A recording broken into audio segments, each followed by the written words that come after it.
How are the troops on the Kokoda track set up for success at the operational level of war? We look at how tactical actions were resourced, orchestrated and synchronised on the Kokoda track. This is the Principles of War podcast, professional military education for junior officers and senior NCOs.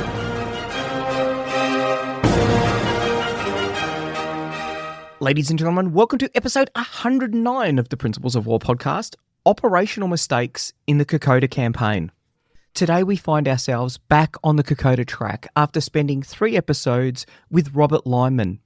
He was discussing the lessons that the British Army learnt about combined arms during the First World War and how all of those lessons were lost in the interwar period and the difficulties in relearning those lessons in the Second World War. He's written a book about it, Victory to Defeat the British Army, 1918 to 1940, which was co-written by Lord Richard Dannett, a previous Chief of the General Staff in the British Army. If you haven't listened to those podcasts, or if you haven't read the book, I would definitely do one or both. The issues that we'll be talking about today in New Guinea at the operational level will definitely rhyme with the issues that Robert was talking about in the previous podcasts. In order to segue from the tactical level on the Kokoda track to the operational level, I've got a sad little vignette. This is the story of one of the OCs, the officers commanding one of the companies in the 53rd Battalion. This story highlights the pressure that the CO and the company commanders would have been under as they tried to prepare their troops for combat. This is told by Captain Trevor King, who's being interviewed by Daniel Connell for the Australian War Memorial. On the night of the 3rd, 4th of May, when the Coral Sea battle was on, we had the misfortune of one of our officers. The pressure cracked his nerves and I was allocated the command of Don Company. And Could you describe, perhaps without mentioning his name, if you don't want to mention his name, but could you describe the actual circumstances under which that transfer of control authority took place?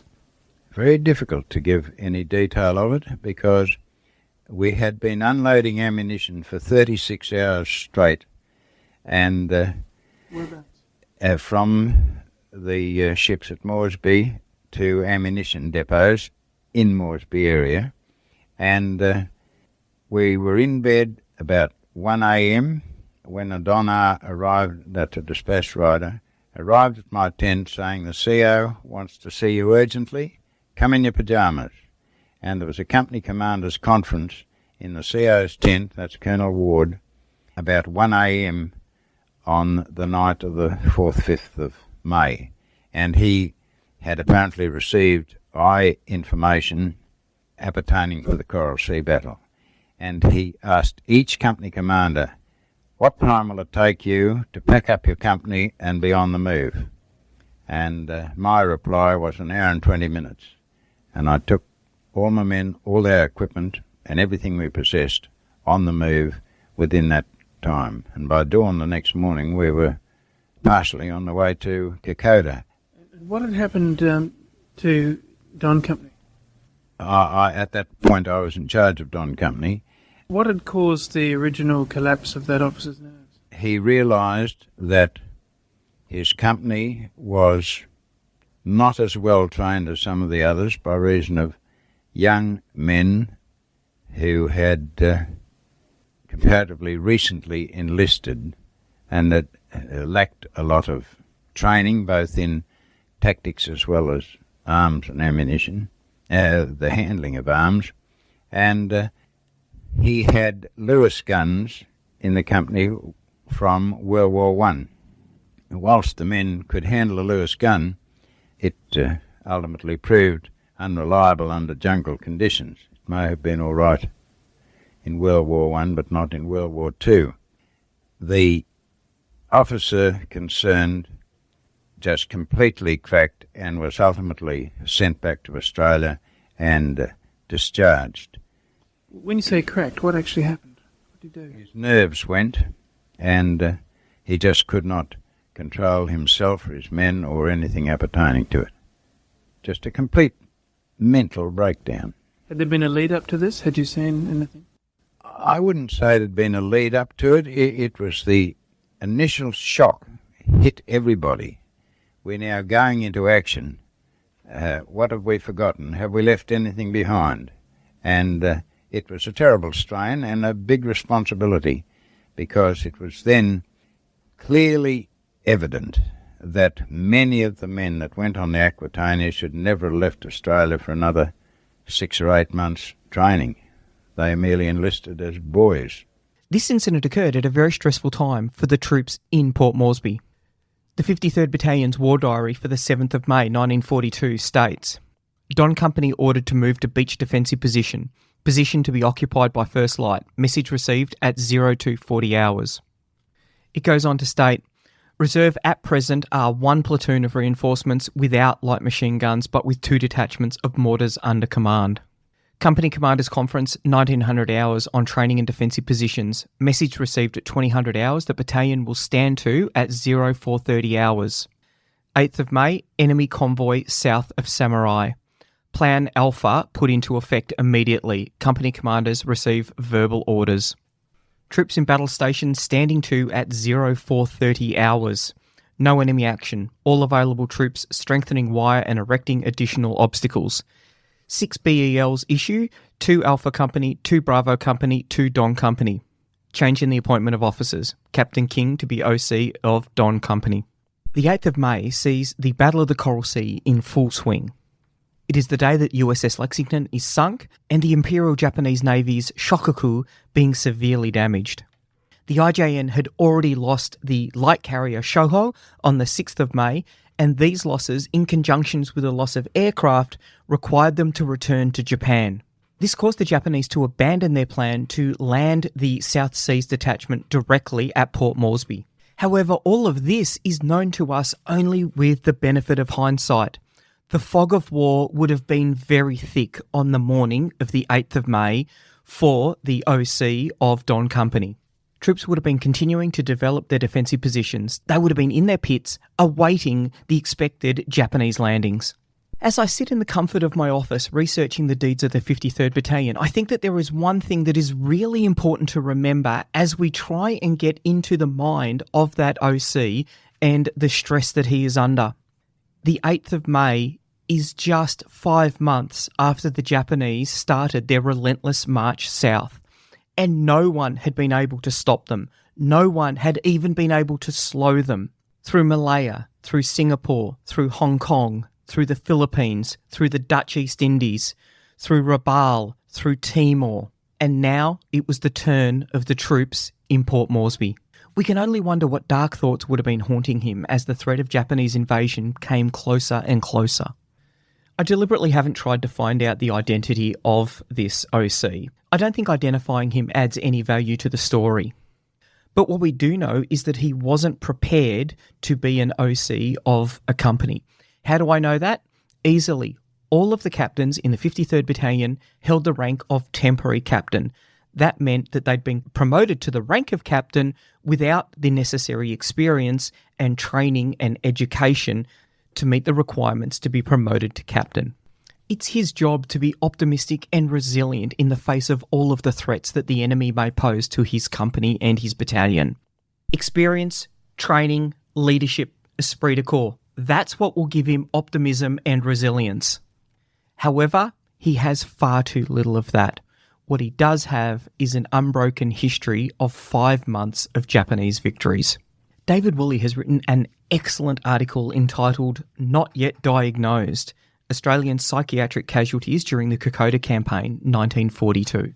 It raises a lot of interesting questions about psychiatric casualties, including the management of psychiatric casualties and the prevention of psychiatric casualties as we prepare troops for the crucible of war. One topic he discusses is self-inflicted wounds, and you don't have to be going too far through the battalion war diary before you find a court of inquiry around a self-inflicted wound. Indeed, after the Battle of Ishirava, the number of wounds that potentially could have been self-inflicted wounds was so high that it provoked a response from the Assistant Director of Medical Services. Woolley writes, "The sensitive issue of self-inflicted wounds illustrates the complexity and tensions within the military medical culture. In September 1942, Captain McLaren submitted a report in which he claimed a large number of self-inflicted wounds were occurring among Australian forces. The report provoked a strong reaction from the ADMS 7th Division, Lieutenant Colonel Norris, who circled the paragraph referring to self-inflicted wounds and wrote, "Don't believe it," in the margin. Norris's response was to put a stop to vicious conjecture by ordering that no such tag could be applied to a soldier unless a medical officer actually saw the injury happen. This was essentially an order that no self-inflicted wounds was to be reported. A medical officer was never likely to observe such an injury, as they were usually located well to the rear of the fighting.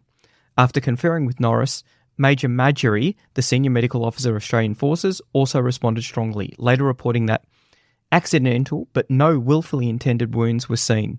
It is regretted that one medical officer in particular made many unpleasant remarks about the nature of some of the limb wounds. We maintain that his accusations were unfounded and damaging to the work and reputation of the Australian Army Medical Corps. Had I known at the time that this was occurring, the ADMS would have been asked to replace the officer or officers concerned. MAJGEN's claim that no willfully intended wounds were seen is unconvincing. Even if some wounds were accidental, it seems unlikely that a large number of men, potentially as high as 30 to 40, could have managed to accidentally shoot themselves in the hands and feet during the 5-day period of the Battle of Isurava. This is especially true of the AIF battalions, which, for the most part, consisted of seasoned troops well versed in weapons handling after nearly 3 years of continuous service. Woolley also writes about mental resilience, and he says, military training and social structures can assist in fostering mental resilience, helping soldiers to deal with stressful situations and control fear in combat. Armies facilitate resilience by fostering high unit morale and cohesion. Morale is essential to the ability of soldiers to function in combat, suppressing the natural instincts of men to flee danger. He goes on to discuss a study of leadership during the Bougainville campaign, and it was found that competent leadership was a key factor in monitoring and preventing the occurrence of psychiatric breakdown. He also wrote, the absence, death or wounding of officers, especially battalion commanders, often had a devastating impact on unit morale and cohesion. Army psychiatrists supporting the breakout of Normandy noticed that the sudden influx of psychiatric cases following the death or wounding of a commanding officer was a common story. So we can see how the death of Lieutenant Colonel Ward would have had such a crippling impact on the 53rd Battalion, which had already been poorly set up for the conditions of combat on the Kokoda track. So with that, we will now move into looking at the operational level of war for the Kokoda campaign.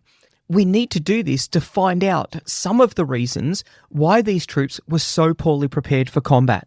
There are a range of mistakes at the operational level. Some of them have been forced down upon them because of constraints at the strategic level, but some of them are unforced errors at the operational level, and understanding them are going to allow us to better prepare troops in the future.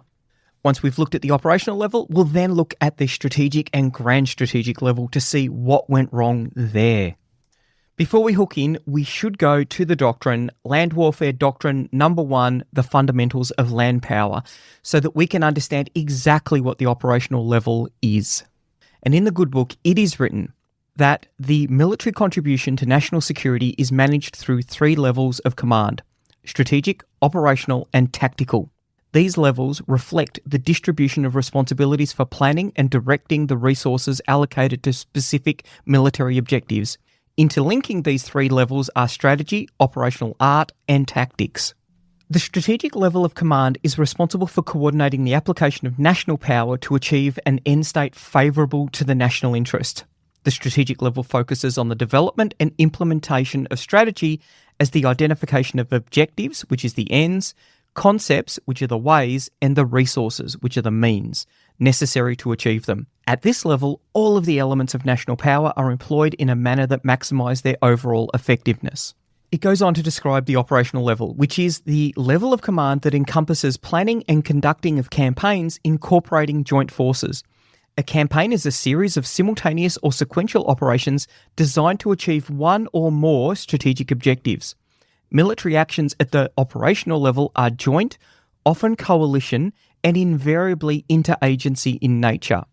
The operational level achieves military strategic objectives by orchestrating, sequencing, and resourcing tactical actions and efforts.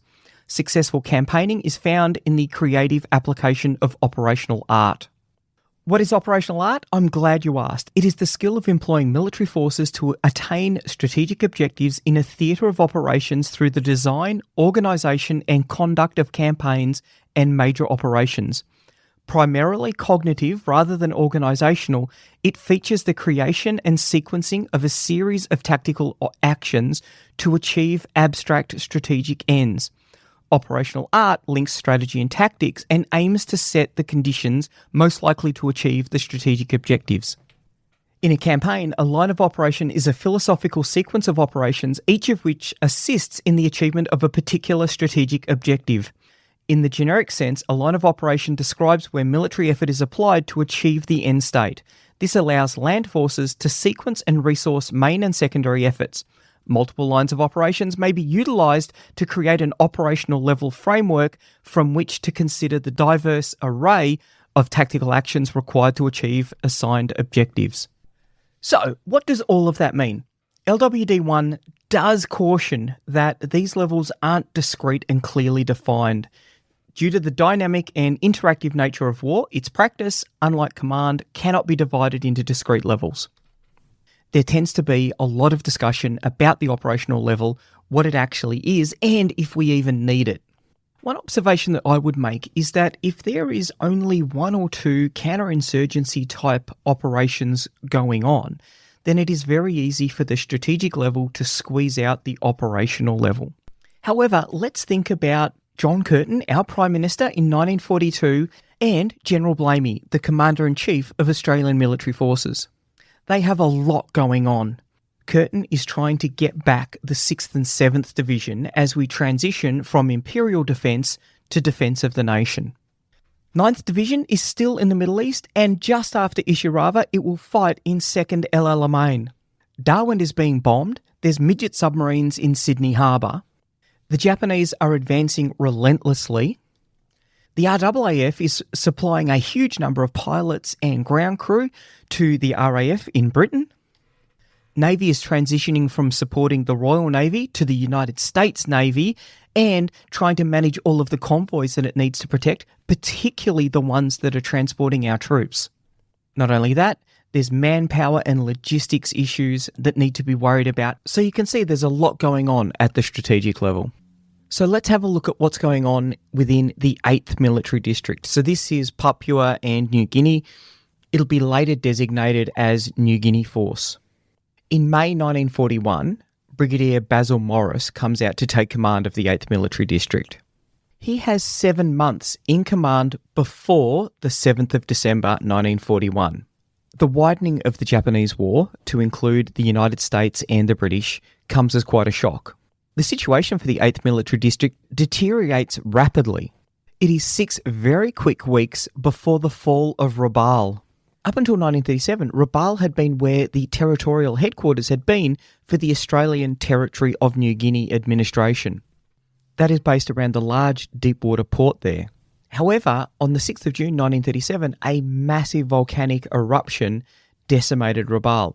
500 people were killed, and it was decided to move the administrative headquarters to Lae. Rabaul would go on to be a main logistics base for the Japanese. Rabaul had been defended by Lark Force.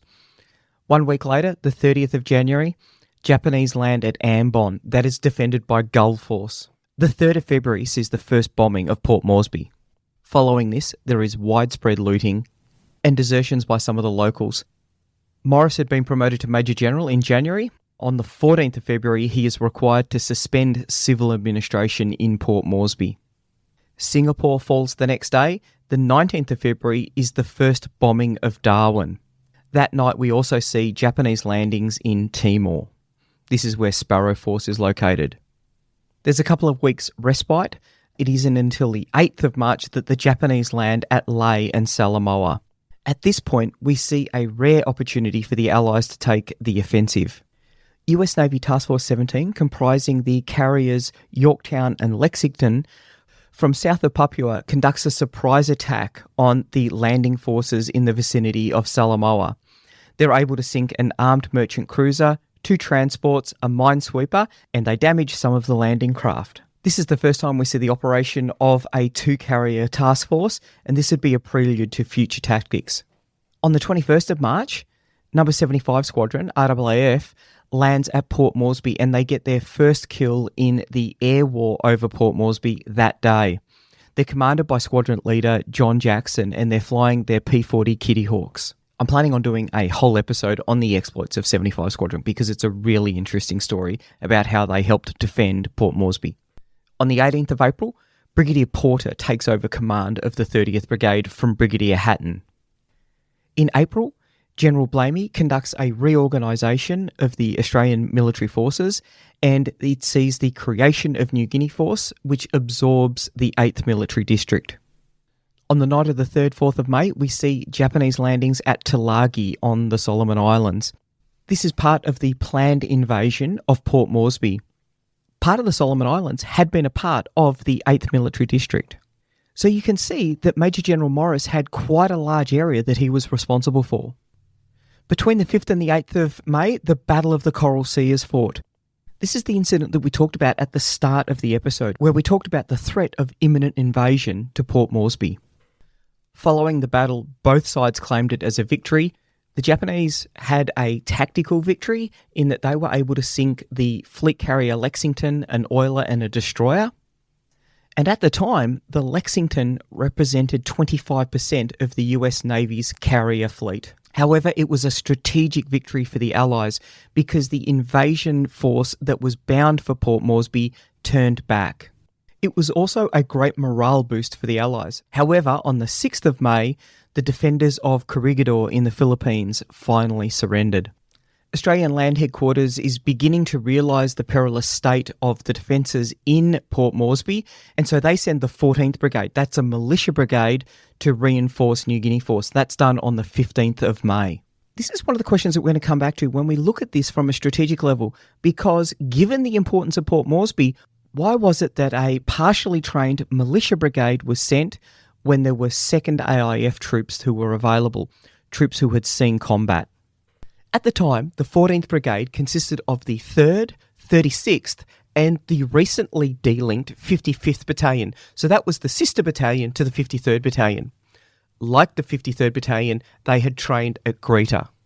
This decision occurs at a very interesting time. It's over 5 months since the surprise Japanese attacks on December 7th. It is almost exactly 3 months since the fall of Singapore. If the first week of the spectacular advances of the Japanese offensive weren't enough to be a wake-up call to Basil Morris and New Guinea Force, then the fall of Singapore definitely should have been. That had occurred almost exactly 3 months prior. That is when the final nail was put in the coffin of the Singapore strategy. Australia's grand strategy during the interwar period had been one of imperial defence. Australia would be kept safe under an umbrella of security provided by Great Britain. The manifestation of that grand strategy in Asia, particularly for Australia, was the port in Singapore. Now, I won't go into too much detail about what the strategy was and why it was so flawed, because I've already done a podcast on it, and I'll include a link in the show notes where we look at the centre of gravity at the operational level in the Malaya campaign. Suffice to say that everything that had been planned at the strategic level for the defence of Australia had now been upended. Australia would need to transition from imperial defence to defence of the nation, and it would need to transition very quickly. The dawning realisation that Great Britain is not going to be able to provide security to the nation sees a transition to our strategic partner of choice being the United States. The 4th to 6th of June sees the Battle of Midway. This was a critical battle. 4 Imperial Japanese Navy carriers versus 3 US Navy carriers. All 4 of the Japanese carriers were sunk. The Akagi, Kaga, Suryu, and Hiryu. The United States lost the Yorktown. Back in the New Guinea Force area of operations, we see the Australians starting to take the initiative. There's a small raid on Salamoa on the nights of the 28th, 29th of June, which is very successful. One not quite as successful, the raid on Heath's plantation on the next night. But in the scheme of things, these are quite small, localised raids. On the 15th of July, the 39th Battalion reaches Kokoda. 6 days later, on the 21st, we see the first Japanese landing in Gona. And the first contact occurs between the 39th and the Japanese at Awala just 2 days later on the 23rd of July. Kokoda is captured 6 days later on the 29th of July. The 3rd of August sees the ordering of the 21st Brigade of the 2nd AIF to move to Port Moresby. The 2nd 14th and the 2nd 16th arrive on the 13th of August. The Battle of Isurava starts just 13 days later, and remember, they've arrived in Port Moresby. They've still got the Kokoda track to get to before they get into the Battle at Isurava. 7th of August sees the US landings at Guadalcanal. Here's an interesting question. At what point did the Solomon Islands fall out of being a part of the area of operations for Australian forces? Because it was a part of the 8th Military District. The 8th Military District covered the territory of New Guinea, the Solomon Islands, and the New Hebrides. The only Australian forces in the Solomon Islands at this time were the Coast Watchers, and they were doing sterling work there. Lieutenant General Sid Rowell arrives in Port Moresby on the 13th of August to take over command of New Guinea Force. The initial landings on the 21st of July had been predominantly engineers and labourers and a small infantry company recon force. They had been immediately dispatched towards Kokoda, and it was those troops that the 39th Battalion first met. These troops were the advance party for the South Seas Detachment under Major General Tomitaro Horii. Horii wasn't keen on the plan because he foresaw significant logistics challenges in trying to get from Kokoda through to Port Moresby, which was the objective of the landings. The majority of the 144th Infantry Regiment landed on the 18th of August. The 41st Infantry Regiment landed on the 21st and 27th of August. Both regiments were considered to be veteran troops, and indeed the 41st Regiment had fought against the 8th Division in Malaya. It is estimated that the Japanese numbered around 6,000 troops. The night of the 25th-26th of August sees the Japanese landing at Milne Bay. That is just 1 day before the commencement of the Battle of Isurava. So let's put that in some sort of temporal perspective. Sid Rowell arrives in Port Moresby on the 13th of August. 12 days later, there is a Japanese landing at Milne Bay, and 13 days later, 1 day after that landing, there is the Battle at Isurava. He's also got Kanga Force under command. They're based around Wau, Lae and Salamoa. You've got the 2nd 1st and the 2nd 5th independent companies there. And they're facing around 2,000 troops at Lae and 250 troops at Salamoa. 2,000 Japanese Marines had been landed at Milne Bay. So from Sid Rowell's point of view, there is a lot going on. He has to get up to speed very quickly to understand not only what's going on from a combat perspective, but also just how the logistics works over this hideously difficult terrain. From the Australian Army's strategic point of view, we see 2 brigades of the 6th Division based in Ceylon up until August. The 7th Division is in Australia. It had already been brought back home, and one of their divisions, the 21st, that's the brigade that has been brought up to Port Moresby. The 8th Division, tragically, is in POW camps, and the 9th Division is in the Middle East, and in 1 month's time, they will fight in the Second Battle of El Alamein. If you haven't listened to the second El Alamein series, I would definitely recommend that. It's a fascinating story of a very fine Australian division. But we're looking at the operational level of war. For Sid Rowell, for New Guinea Force, that means Port Moresby, the Kokoda Track, Milne Bay, and the Wau area. We will see later that events outside of the AO will have a critical impact on the conduct of the Kokoda Campaign. But for the moment, we've got to think about Sid Rowell and his job, which is to defend Port Moresby and to retake Kokoda. His tenure as the commander of New Guinea Force was quite short. He would be dismissed by Blamey in controversial circumstances on the 28th of September. So just 6 weeks in command. He wouldn't be the only one who would lose his job, and we will look at the reasons for some of those sackings as we look at the higher levels of command.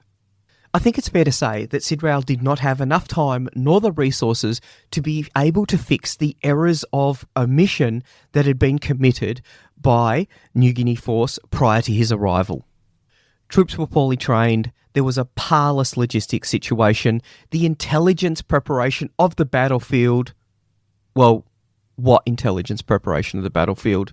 I don't think anyone really knew what was going on anywhere in any way, shape or form. And that includes, what does the Kokoda track actually look like? I've got a lot of time for Sid Rail. If you have a read of his autobiography, Full Circle, there is a lot of wisdom in it. His book is entitled Full Circle because that is how his career went. In April 1950, he succeeded Vernon Sturdy as Chief of the General Staff. He was the first graduate of Duntroon. On the 14th of December 1954, which was his second last day as Chief of the General Staff, he took the graduation parade at Duntroon, where he had begun as a cadet 43 years earlier. Next week, we're going to look at why, at the operational level, the situation was so parlous when Rail took command of New Guinea Force. We're going to look at Basil Morris, we're going to look at the 49th Battalion, we're going to look at maps, or the lack thereof. We're also going to look at the fact that we've already established that many of the militia battalions were poorly trained. We're going to look at how well-trained veteran troops performed in the jungle if, even though they were well-trained, they hadn't been jungle-trained. What did that mean? All this and more in the next episode of our Kokoda Track series. The Principles of War podcast is brought to you by James Ealing. The show notes for the Principles of War podcast are available at www.theprinciplesofwar.com for maps, photos and other information that didn't make it into the podcast. Follow us on Facebook or tweet us at Surprise Podcast. If you've enjoyed this podcast, please leave a review on iTunes and tag a mate in on one of our episodes. All opinions expressed by individuals are those of those individuals and not of any organisation.